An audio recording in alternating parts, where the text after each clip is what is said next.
اج کل نماز تو فارغ ہوندے ہوندے 1:45 ہو جاتا ہے.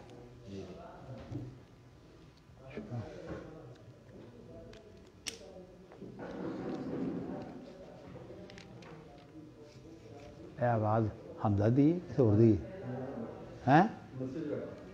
حمزہ بیٹھا مسجد. اچھا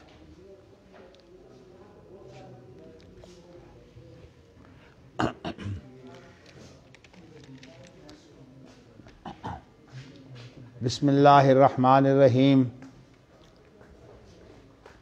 حدثنا محمد بن کثیر اخبرنا سفیان عن عبد الرحمن بن عابس قال سئل ابن عباس اشهدت العید مع النبی صلی اللہ علیہ وسلم قال نعم لولا منزلتی منه ما شهدته من الصغر فأتى العلم الذي عند دار كثير بن سلط فصلى ثم خطب ولم يذكر اذانا ولا اقامة ثم امر بالصدقة فجعل النساء يشرن الى آذانهن وحلوقهن فامر بلالا فأطاعهن ثم رجع الى النبي صلی اللہ علیہ وسلم.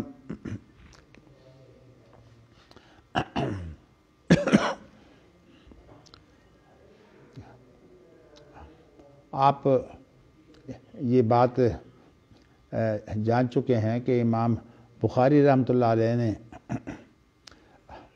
جو اہل الحدیث مکتب فکر ہے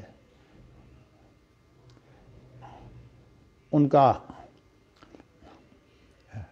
موقف یہ پیش کیا ہے کہ یہ جو ہم تو خیر کہہ سکتے ہیں متاخرین کا اجماع، لیکن امام بخاری کے زمانہ میں تو متاخرین بھی نہیں تھے، ان کا اجماع بھی کوئی نہیں تھا. انہوں نے جو اپنے مکتب فکر کی ترجمانی کی ہے اس کی روح سے جس کو ہم آج اجماع کہتے ہیں اس کی کوئی دلیل نہیں ہے. اس کے لیے بنیاد اگر ہے تو صرف اتنی ہے کہ نبی اکرم صلی اللہ علیہ وسلم نے فرمایا کہ طائفہ قیامت تک باقی رہے گا اور وہ اللہ تعالیٰ کی حجت جو ہے وہ قائم کرتے رہیں گے. یعنی اجماع سے مراد اصل میں اللہ تعالیٰ کی حجت قائم کرنا ہے. اجماع سے مراد کوئی اکٹھ نہیں ہے کہ بھئی اکٹھ ہو گیا. اگر ایک آدمی بھی اللہ کی حجت قائم کرتا ہے تو بات کافی ہے، اس لیے کہ اللہ تعالیٰ نے اپنے نبیوں کو حجت قائم کرنے کے لیے بھیجا ہے. اب ظاہر ہے کہ امام بخاری نبی اکرم صلی اللہ علیہ وسلم سے متعلقہ جتنی بھی چیزیں ہیں ان کی اہمیت بیان کرنے کے لیے جو ہے وہ حدیثیں لائے ہیں جس میں آپ سے متعلقہ کوئی چیز ہے. مثال طور پر پیچھے گزر چکا ہے آپ منبر کا ذکر، اور اسی طرح جو ہے وہ آپ کے گھر کا، آپ کی قبر کا ذکر، اسی طرح مدینہ منورہ کا جو مقام ہے کہ وہ دار الحجرہ ہے اور دار السنہ ہے اس کا بھی ذکر ہو چکا. اور اسی طرح مدینہ منورہ جو ہے اس کے اندر جو لوگ آتے ہیں وہ ان کی میل جو ہے اس کو دھوتا ہے اور جو ان کی جو پاکیزگی ہوتی ہے اس کو نکھارتا ہے. یعنی مدینہ منورہ کے اندر پاکیزگی میں نکھار پیدا ہوتا ہے اور میل کی صفائی ہوتی ہے. تو یہ احادیث جو ہیں وہ گزر چکی ہیں. اب میں نے جو آج حدیث پڑھی ہے وہ یہ ہے کہ عبداللہ بن عباس سے پوچھا گیا کہ نبی اکرم صلی اللہ علیہ وسلم کے ساتھ آپ عید میں کبھی شریک ہوئے ہیں؟ تو انہوں نے کہا ہاں، اور کہا کہ اگر نبی اکرم صلی اللہ علیہ وسلم سے میرا وہ تعلق نہ ہوتا، آپ کے 2 تعلق بڑے اہم ہیں. ایک یہ ہے کہ نبی اکرم صلی اللہ علیہ وسلم کے یہ چچیرے بھائی ہیں، عباس چونکہ چچا ہے اور یہ ان کے بیٹے ہیں، اس اعتبار سے چچیرے بھائی ہیں. لیکن اس سے بھی قریب تر تعلق یہ بن گیا کہ میمونہ نبی اکرم صلی اللہ علیہ وسلم کی جو اہلیہ ہیں وہ ان کی خالہ ہیں. تو اس طرح سے نبی اکرم صلی اللہ علیہ وسلم کے گھر میں آنا جانا اور آپ کے ساتھ جو ہے وہ مختلف مقامات میں آنا جانا اس کے لیے یہ رستے بن گئے تھے۔ اپنے بارے میں بھی میں نے آپ کو یہ بات بتائی ہے کہ حافظ اسماعیل روپڑی رحمۃ اللہ علیہ کی وجہ سے میں بہت چھوٹی عمر میں جو مذہبی، تنظیمی، جماعتی سرگرمیاں ہیں ان کے اندر میں شریک ہوتا تھا۔ حالانکہ میری عمر چھوٹی تھی، لیکن چونکہ حافظ صاحب کا ایک مقام تھا، اس اعتبار سے میں بھی تقریباً بہت سے اہم سیمیناروں میں، معاملات میں جو ہے وہ شریک ہوتا رہا۔ تو اب عبداللہ بن عباس بیان یہ کرتے ہیں کہ فاتل علم الذی عند دار کثیر بن سلط، ایک صحابی ہیں کثیر بن سلط، ان کے گھر کے نزدیک جو ہے وہ ایک خاص کوئی نشان تھا، تو اس نشان کی طرف جو ہے وہ عبداللہ بن عباس نے جو ہے وہ بتایا کہ نبی اکرم صلی اللہ علیہ وسلم جو ہے وہ اس نشان کے پاس آئے تھے، اور آپ نے جو ہے یہاں نماز بھی پڑھائی تھی اور آپ نے خطبہ بھی دیا تھا۔ تو کہنے کا مقصد یہ ہے کہ کثیر بن سلط کا جو گھر ہے، یہ آپ سمجھیے کہ وہاں عیدگاہ کے طور پر آپ نے اس کو استعمال کیا، یعنی وہاں آپ نے نماز بھی پڑھی اور خطبہ بھی دیا۔ اچھا، اور عبداللہ بن عباس نے اس روایت کے اندر نماز کا بھی ذکر کیا ہے، خطبے کا بھی ذکر کیا ہے، لیکن اذان کا اور اقامت کا ذکر نہیں کیا۔ عید کے اندر نہ اذان ہوتی ہے نہ اقامت ہوتی ہے، اس لیے کہ اذان اور اقامت جو ہے یہ فرض نمازوں کے لیے ہوتی ہے، نفل نمازوں کے لیے جو ہے وہ اذان اور اقامت نہیں۔ نفل نماز اجتماعی ادا تو کی جا سکتی ہے، اور بہت سی ایسی نمازیں، مثال طور پر عید کی نماز، اسی طرح جو ہے وہ تراویح، جنازے کی نماز، یہ اجتماعی جو ہے وہ نمازیں ہیں، لیکن ان کے اندر نہ اذان ہوتی ہے اور نہ ان کے اندر کوئی تکبیر ہوتی ہے۔ اس کی وجہ یہ ہے کہ یہ صرف فرض نمازوں کے لیے ہے۔ تو اس کا ذکر آ گیا کہ ثم امر بالصدقۃ، پھر انہوں نے ذکر کیا کہ نبی اکرم صلی اللہ علیہ وسلم نے اپنے خطبے میں جو ہے وہ صدقہ کا ذکر کیا، تو اس کے اندر آپ نے جو ہے وہ خاص طور پر جو ہے وہ عورتوں کی طرف جب آپ آئے، تو چونکہ ان دنوں لاؤڈ اسپیکر تو ہوتا نہیں تھا، اس لیے مردوں کی طرف آپ کا جو خطاب تھا وہ الگ تھا، پھر آپ تھوڑا سا عورتوں کے قریب ہو کر ان سے الگ خطاب کرتے تھے۔ تو نبی اکرم صلی اللہ علیہ وسلم نے عورتوں سے کہا کہ تم ناشکری بہت کرتی ہو، اس بنا پر جو ہے وہ میں یہ دیکھ رہا ہوں کہ جہنم میں عورتوں کی بہت بڑی تعداد ہے۔ بیچاری گھبرائیں، تو انہوں نے جنت کو جو ہے وہ حاصل کرنے کے لیے صدقے خیرات کا جو ہے وہ بہت بڑا سہارا لیا، اور عورت کو اپنے زیور سے بڑا پیار ہوتا ہے۔ تو جب نبی اکرم صلی اللہ علیہ وسلم نے ان کو ڈرایا، تو وہ اپنے کانوں کے زیورات اور اپنے حلق کے گردن کے زیورات جو ہے وہ اتار کر جو ہے وہ دینے لگی۔ تو فجعل النساء یشرن الی آذانہن وحلوقہن، جی اذن کی جمع آذان ہے اور حلوق یہ حلق کی جمع ہے۔ تو فامر بلالا، تو آپ نے پھر بلال کو حکم دیا کہ یہ جتنے زیورات جو ہیں وہ عورتوں نے اتارے ہیں تم یہ سارے اکٹھے کر لو۔ عبداللہ بن عباس راوی ہیں، اور زیورات اکٹھے کرنے والے جو ہیں وہ بلال ہیں۔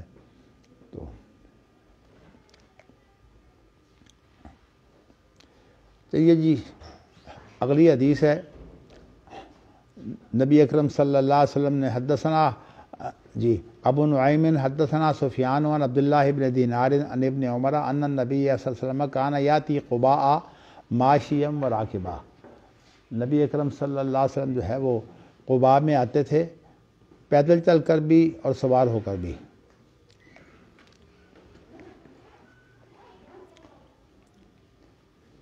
تو یہاں قباء میں آپ کا آنا جانا جو ہے وہ اس لیے ذکر کیا کہ قباء کی فضیلت کیا ہے۔ ایک تو آپ کے آنے جانے کی فضیلت ہے، دوسری بات یہ ہے کہ یہ مسجد نبی سے پہلے جو ہے یہ مسجد قباء بنی ہے۔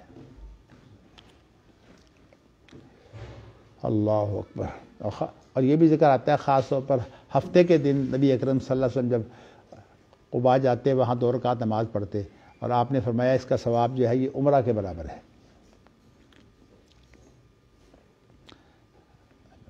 حدثنا عبید بن اسماعیل حدثنا ابو اسامۃ عن ہشام عن ابیہ عن عائشۃ قالت لعبد اللہ بن الزبیر ادفنی ما صواحبی ولا تدفنی مع النبی صلی اللہ علیہ وسلم فی البیت فانی اکرہ ان ازکا۔ حضرت عائشہ رضی اللہ تعالی عنہا نے اپنے بھانجے عبداللہ بن زبیر کو جو ہے وہ یہ وصیت کی تھی کہ میری موت آ جائے تو جو میری ساتھیاں ہیں نبی اکرم صلی اللہ علیہ وسلم کی بیگمات، مجھے ان کے ساتھ دفن کرنا، اور میرے گھر میں جو جگہ ہے وہاں مجھے نہ دفن کرنا، اس لیے کہ میں یہ نہیں چاہتی کہ میرے لیے لوگ یہ بیان کریں کہ حضرت عائشہ کا مقام جو ہے یہ بیویوں سے کچھ زیادہ ہے، بیوی ہونے کی حیثیت سے وہ ان کے برابر تھیں۔ تو دیکھیے یہ بہت بڑی بات ہے کہ ایک کو ایک مقام ملتا ہو اور اللہ کی خاطر وہ مقام بھی حاصل نہ کرے۔ تو کہا کہ میں اس کو برا جانتی ہوں کہ مجھے کوئی خاص جو ہے وہ اعزاز دیا جائے، میری جو پاکیزگی ہے وہ کوئی خاص انداز سے بیان کی جائے۔ چلیے اس کے بعد یہاں آپ نے دیکھا نا ابو اسامہ جو ہے وہ ہشام سے راوی ہے، تو جو اگلی حدیث ہے وہ بھی ہشام سے ہے۔ تو ہشام کے باپ کا نام تو آپ جانتے ہیں نا، عروہ، جی عروہ، جی اللہ اکبر، جی کہا ہے کہ ہشام نے عروہ سے روایت کی ہے، اور عروہ جو ہیں انہوں نے حضرت عمر رضی اللہ تعالیٰ عنہ کا ایک معاملہ جو ہے اس کو روایت کیا۔ تو پہلی حدیث میں تو اکرم صلی اللہ علیہ وسلم کے مقبرہ کا جو ذکر ہے، یہ بھی جو ہے وہ ایک اہم چیز ہے۔ آپ کا مقبرہ یعنی آپ سے متعلقہ ہر چیز جو ہے اس کی ایک اہمیت ہے۔ اچھا، تو اب دوسری بات جو ہے وہ یہ بیان کی ہے عروہ نے کہ حضرت عمر رضی اللہ تعالیٰ عنہ نے حضرت عائشہ کی طرف پیغام بھیجا تھا جب کہ وہ زخمی ہو گئے اور علاج کی کوشش کی گئی تو علاج کامیاب نہ ہوا، تو اس وقت حضرت عمر رضی اللہ تعالیٰ عنہ نے حضرت عائشہ کی طرف پیغام بھیجا کہ ان سے پوچھو کہ کیا میری تدفین جو ہے ان کے حجرہ میں ہو سکتی ہے۔ تو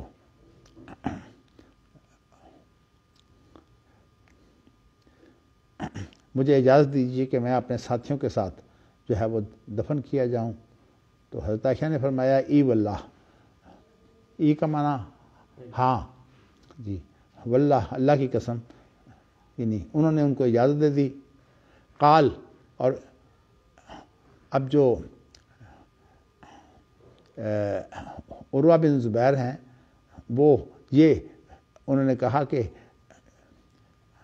جب کوئی بھی جو ہے وہ صحابی حضرت عائشہ کی طرف پیغام بھیجتا اس معاملے میں کہ جو حجرے میں دفن ہونے کے بارے میں، تو حضرت عائشہ انکار کر دیا کرتی تھی اور کہتی تھی کہ میں کسی کو جو ہے ان کے ساتھ شریک ہونے کے بارے میں ترجیح نہیں دے سکتی۔ مقصد یہ کسی کو اجازت نہ دیتی کہ وہ اس وقت نبی اکرم صلی اللہ علیہ وسلم اور اسی طرح جو ہے وہ حضرت ابوبکر صدیق اور حضرت عمر فاروق جو ہے، چونکہ یہ تینوں تو موجود تھے نا، تو کسی کو اجازت نہ دیتی کہ وہ جو ہے وہ یہاں دفن ہو۔ اور چونکہ حضرت عمر کا واقعہ جو ہے وہ ذکر ہو رہا ہے تو یہ واقعہ بات کا ہے، لیکن کہنے کا مقصد یہ ہے کہ کسی کو وہ اجازت نہیں دیتی تھیں، اور اپنے بارے میں جو انہوں نے فیصلہ کیا وہ یہ کیا کہ مجھے کوئی امتیاز جو ہے وہ نہ دیا جائے اس بنا پر، انہوں نے جو ہے وہاں دفن ہونے کی بجائے جو اپنی ساتھی ہیں آپ کی بیگمات ان کے ساتھ تدفین کو جو ہے وہ پسند کیا۔ اچھا جی، اب پھر اگر وہ تو ہشام والی حدیث تو پہلی حدیث کا ہی جو ہے وہ ایک لائقہ تھا، تو اب جو ہے وہ نئی حدیث آ رہی ہے۔ حدثنا ایوب بن سلیمان حدثنا ابو بکر بن ابی اویس عن سلیمان بن بلال عن صالح بن کیسان قال ابن شہاب اخبرنی انس بن مالک ان رسول اللہ صلی اللہ علیہ وسلم کان یصلی العصر فیاتی الاوالیہ والشمس مرتفعۃ جی وزاد اللیث عن یونس و بعد الاوالی اربعۃ امیال او ثلاثہ۔ یہاں جو ہے وہ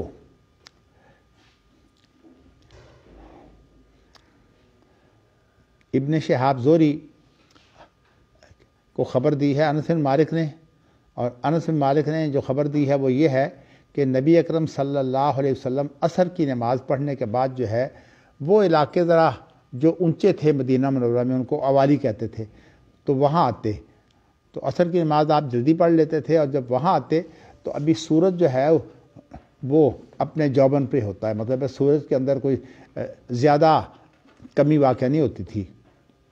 تو والشمس مرتفعۃ، تو اس کا مطلب یہ ہے کہ ابھی عصر کی نماز کا وقت جو ہے وہ کچھ باقی ہوتا، کیونکہ عصر کی نماز کا جو اختیاری وقت ہے وہ سورج جب تک اس کے اندر جو ہے وہ کمی بیشی نہ ہو اس وقت تک جو ہے یہ اختیاری وقت ہے۔ اس کے بعد کا جو وقت ہے عصر کا وہ مجبوری کا وقت ہے۔ تو یہاں جو اوالی کا ذکر کیا ہے تو اس کا معنی یہ ہے کہ نبی اکرم صلی اللہ علیہ وسلم کی جو آمد و رفت جو اوالی میں ہوتی تھی اس کا ذکر کیا ہے، اور یہ بھی ذکر کیا ہے کہ نماز عصر جو ہے آپ پڑھ کر آتے اور اوالی جو ہے کچھ 3-4 کوس کے فاصلے پر تھے یہ علاقے، اور جو کوس ہوتا ہے یہ تقریباً 2000 گز کا ہوتا ہے۔ مطلب یہ کہ یہ میل سے زیادہ ہوتا ہے، تو یہ 3-4 کوس کا جو فاصلہ جو ہوتا تھا نا نبی اکرم صلی اللہ علیہ وسلم طے کر کے آتے، اور ابھی جو ہے وہ سورج بلند ہوتا۔ اس سے ایک اور مسئلہ بھی یہ بیان ہوا ہے کہ عصر کی نماز کا وقت جو ہے وہ ایسے نہیں ہے کہ جب سورج غروب ہونے لگے تو آپ عصر کی نماز کا جو ہے وہ ادا کریں۔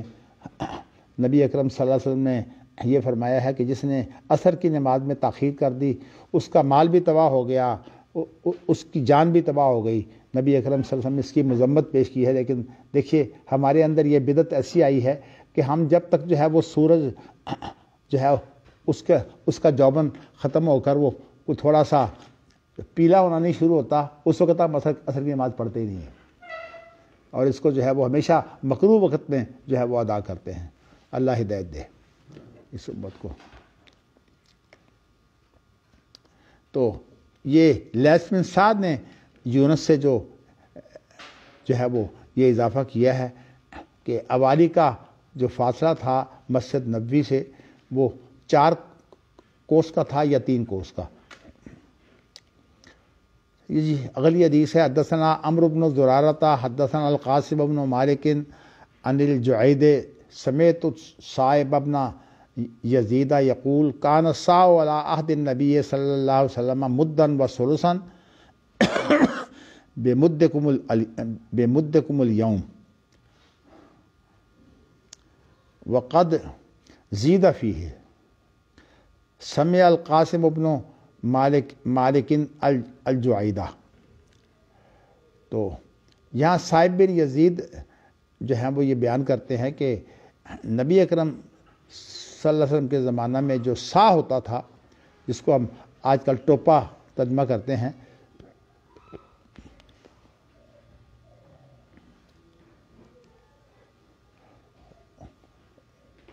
اس کا حساب اگر کرنا چاہتے ہیں تو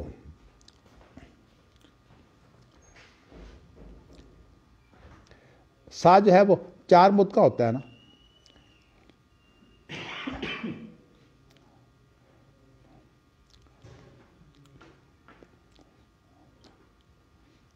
مقصد یہ ہے کہ آج کا جو تمہارا مد ہے یہ مد جو ہے کچھ بڑا ہو گیا ہے. یہ مد جو ہے وہ ایک سے ہی 1/3 جو ہے وہ مد کے برابر ہے. جو نبی اکرم صلی اللہ علیہ وسلم کا مد تھا اس سے یہ 1/3 حصہ جو ہے یہ زیادہ ہے. یہ بیان کیا ہے. اور یہ بات جو ہے یہ اس کا مطلب یہ ہے کہ جب مد بڑھ گیا تو پھر سا جو ہے چونکہ وہ 4 مد کا ہوتا ہے تو اگر مد میں اضافہ ہو گیا تو اس سا میں بھی اضافہ ہو جائے گا. تو اس سے نبی اکرم صلی اللہ علیہ وسلم کے زمانے کے سا کا ذکر کر دیا ہے. اور میں نے آپ کو بتایا کہ ویسے تو یہ بات ایک تاریخی ہے لیکن شرعی مسائل میں جو معتبر ہے وہ نبی اکرم صلی اللہ علیہ وسلم کا مد اور سا جو ہے وہ معتبر ہے جن کا ذکر آتا ہے. چلیے جی اگلی حدیث. حدثنا عبداللہ بن مسلمۃ عن مالک عن اسحاق بن عبداللہ عن ابن طلحہ عن انس بن مالک ان رسول اللہ صلی اللہ علیہ وسلم قال اللہم بارک لہم فی مکیالہم وبارک لہم فی سائہم ومدہم یعنی اہل المدینہ. تو انس بن مالک سے یہ روایت ہے کہ نبی اکرم صلی اللہ علیہ وسلم نے فرمایا اللہ سے دعا کرتے ہوئے اے اللہ ان کے ماپ میں برکت ڈال دے. کیل کہتے ہیں ماپنے کو. تو ان کے جو ٹوپے سے جو پیمائش کی جاتی ہے اس کو کیل کہتے ہیں اور جو ترازو سے تولا جاتا ہے اس کو میزان کہتے ہیں یا وزن کہتے ہیں. اچھا اور اس کے ساتھ ہی ان کے ماپ تول میں برکت کی دعا کی اور اسی طرح جو ہے وہ کہا کہ اللہ ان کے سا میں اور ان کے مد میں برکت ڈال دے. تو مقصد یہ ہے کہ ویسے مقدار تو وہی ہے سا کی مدینہ منورہ میں نبی اکرم صلی اللہ علیہ وسلم کے دور میں اور ان کے مد میں بھی وہی مقدار تھی لیکن اس کے اندر ویسے اللہ تعالیٰ نے برکت ڈالی کہ ایک چیز جو ہے اس کے جب برکت پڑ جاتی ہے تو جیسے حضرت عائشہ رضی اللہ تعالیٰ عنہا فرماتی ہیں کہ میں کہیں کوئی چیز میں نے سنبھال کے رکھی ہوئی تھی اور اس طرح میں روزانہ وہاں سے کوئی چیز لیتی اور استعمال کر لیتی. تو ایک دن مجھے خیال آیا کہ میں ذرا دیکھوں کہ کتنا کچھ باقی رہ گیا ہے. تو جب آپ نے جو ہے وہ پیچھے دیکھا کہ کتنا باقی رہ گیا ہے تو کہتے ہیں کہ پھر میرے دیکھنے کے بعد وہ برکت جاتی رہی اور پھر وہ ختم بھی ہو گیا. تو اس طرح برکت کے معنی ہوتے ہیں کہ ایک چیز جو دیکھنے کو نظر نہیں آتی لیکن معنوی طور پر اس کے اندر جو ہے وہ خیر ہو جاتی ہے. خود برکت جو ہے اس کا بھی فائدہ ہے اور اس کے علاوہ اس کے ساتھ جو نیکیاں وابستہ ہوتی ہیں اور اس طرح جو خیر کے کام وابستہ ہوتے ہیں وہ بھی سارے جو ہیں وہ برکت کے اندر جو شامل ہو جاتے ہیں. برکت کسی چیز کے اندر اس اضافے کو بولتے ہیں جو روحانی طور پر اضافہ ہوتا ہے. تو یہ جو بات ہے یہ قاسم بن مالک نے جو ہے وہ جعید سے سنی ہے. تو ویسے تو حدیث مرفوع ہے چونکہ سا اور مد عہد نبوت کی مقدار کا جو ہے وہ ذکر ہو رہا ہے لیکن جو آگے مدینہ منورہ میں اب جو صورتحال ہے وہ یہ ہے کہ مد میں اضافہ ہو گیا ہے 1/3 کا.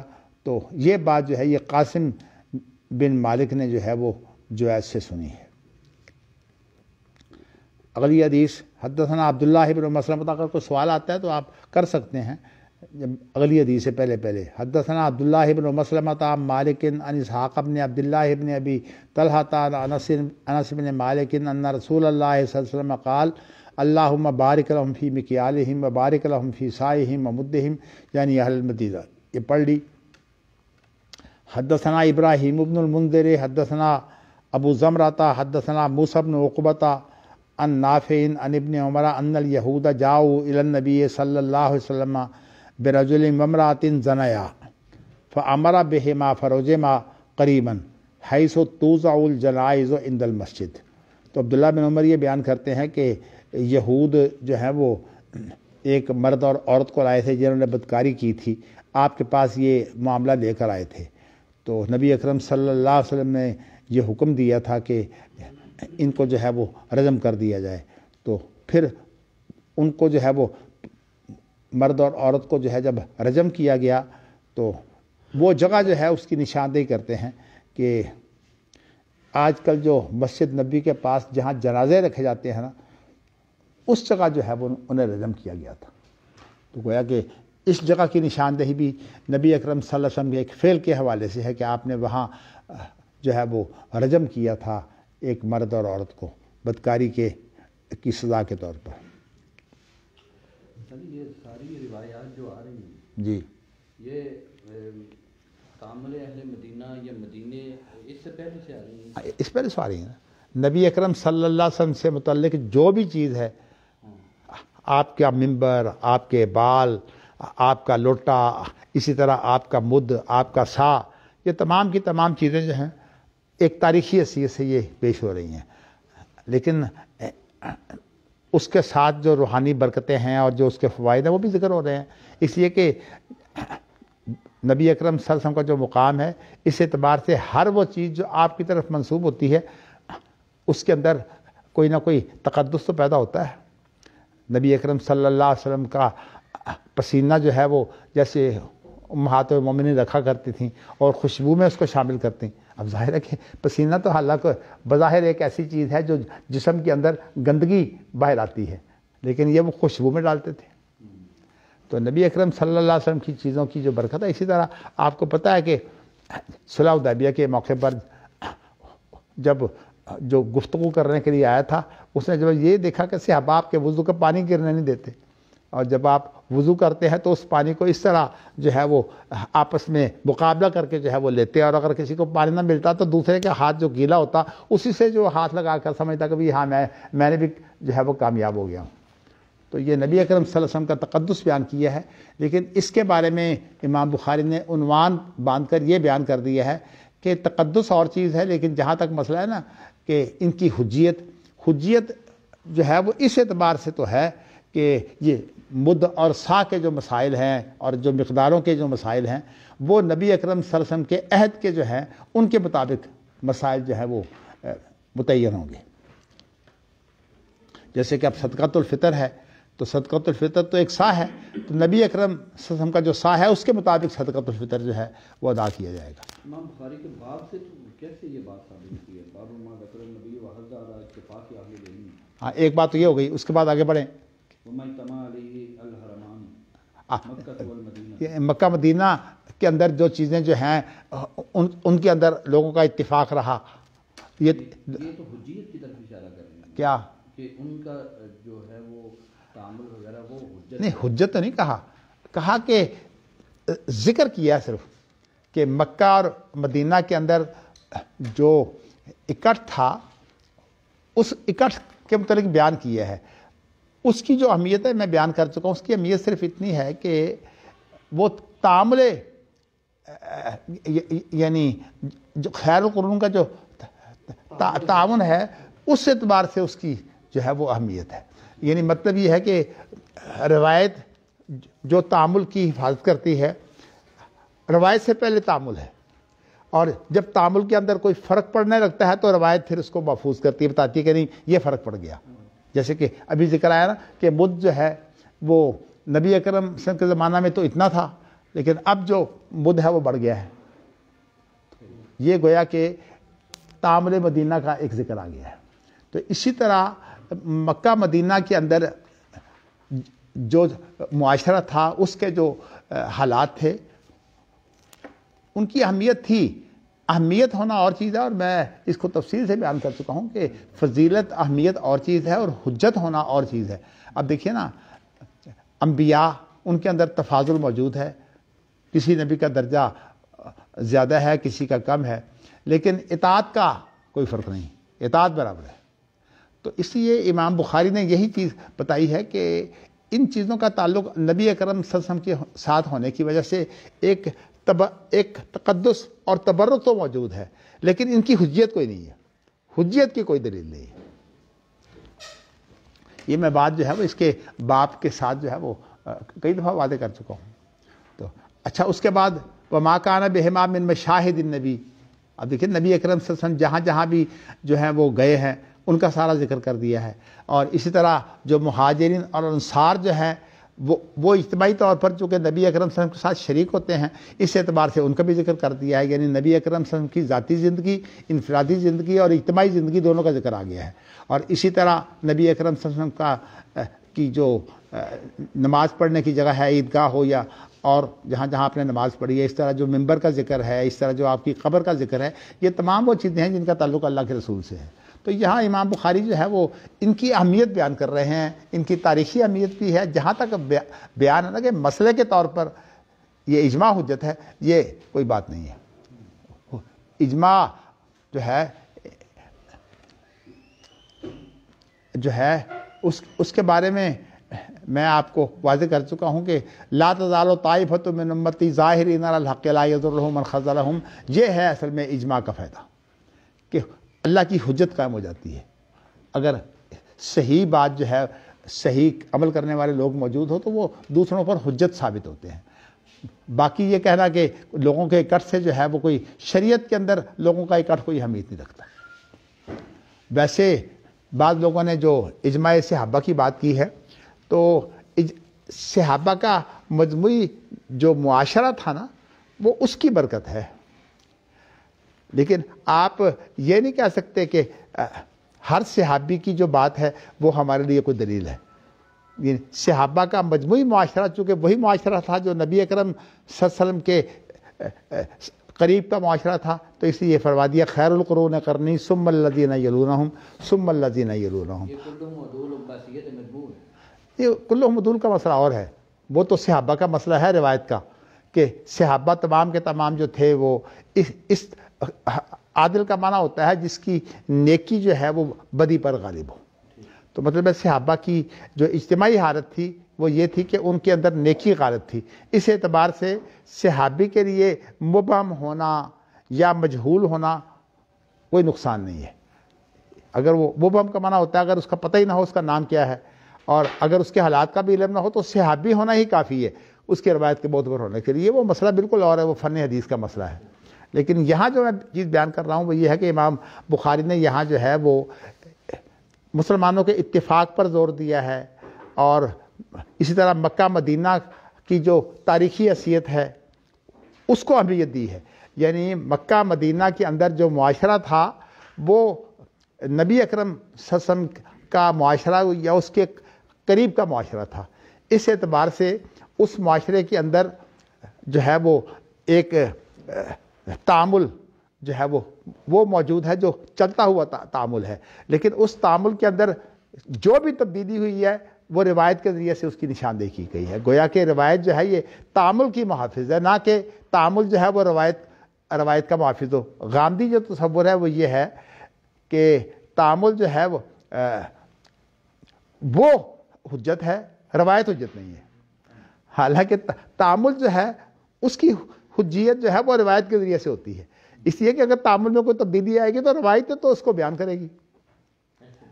تو اس لیے یہ الٹ کر دیا گیا ہے معاملہ. اور یہ نہ صرف یہ غامدی تو ظاہر ہے کہ اب وہ ان لوگوں میں شامل ہے جس کو ہم یہ نہیں کہہ سکتے کہ کوئی مسلمانوں کا وہ ترجمان ہے.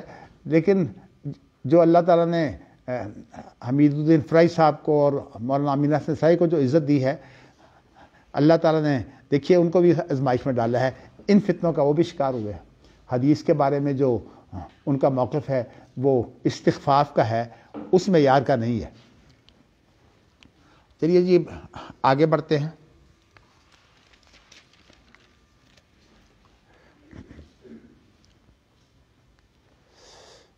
اللہ اکبر اللہ اکبر. اچھا جی، ذکر آ گیا اس جگہ کا جہاں جو ہے وہ جنازے رکھے جاتے تھے نبی اکرم صلی اللہ علیہ وسلم کے، بلکہ جس وقت یہ بیان کیا عبداللہ بن عمر نے وہاں اس وقت جنازے رکھے جاتے تھے.